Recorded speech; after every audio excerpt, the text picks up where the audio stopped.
উত্তরবঙ্গের বিপর্যয়ের মধ্যেই হামলার ঘটনা। আক্রান্ত বিজেপি সাংসদ খগেন মুর্মু। বিজেপি বিধায়ক শঙ্কর ঘোষ সোমবার বিপর্যস্ত এলাকা পরিদর্শন করতে গিয়ে হামলার মুখে পড়তে হলো দুই নেতাকে। রক্তাক্ত অবস্থায় হাসপাতালে নিয়ে যাওয়া হয়েছে খগেন মুর্মুকে। বিধায়ক শঙ্কর ঘোষ জানিয়েছেন, তাদের গাড়ি লক্ষ্য করে হামলা হয়। কেন্দ্রীয় বাহিনীর পক্ষ থেকেও পরিস্থিতি সামাল দেওয়া সম্ভব হয়নি। গাড়ির কাচ ভেঙে গিয়েছে। তৃণমূল আশ্রিত দুষ্কৃতীদের বিরুদ্ধেই উঠছে একাধিক অভিযোগ। ব্যুরো রিপোর্ট, সত্যের সন্ধানে সংবাদ প্রতিদিন, লোকাল নিউজ।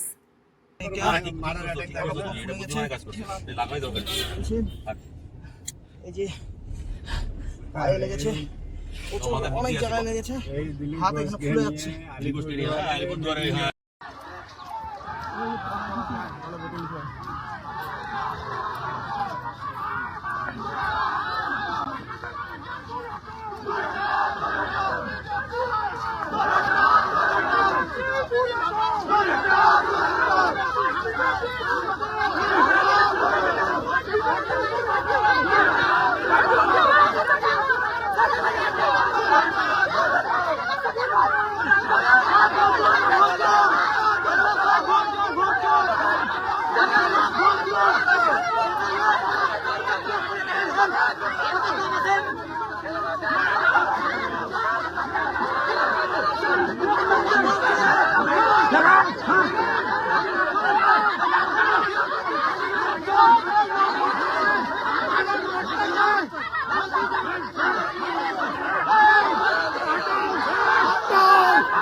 ফেসবুক পেজে সকলকে স্বাগত। এই মুহূর্তে কিন্তু আমরা রয়েছি নাগরাঘাটা মামনডাঙ্গা এলাকায়, যেখানে কিন্তু শ্রমিক ভট্টাচার্য পরিদর্শনে আসে বন্যা কবলিত এলাকা। সেখানে কিন্তু এসে রীতিমতো বিক্ষোভের মুখে পড়তে হয় তাদেরকে।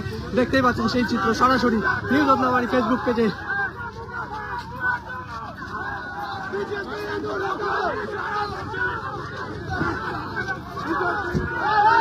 রীতিমতন কিন্তু চটি ছুড়ে কিন্তু আক্রমণ করা হচ্ছে।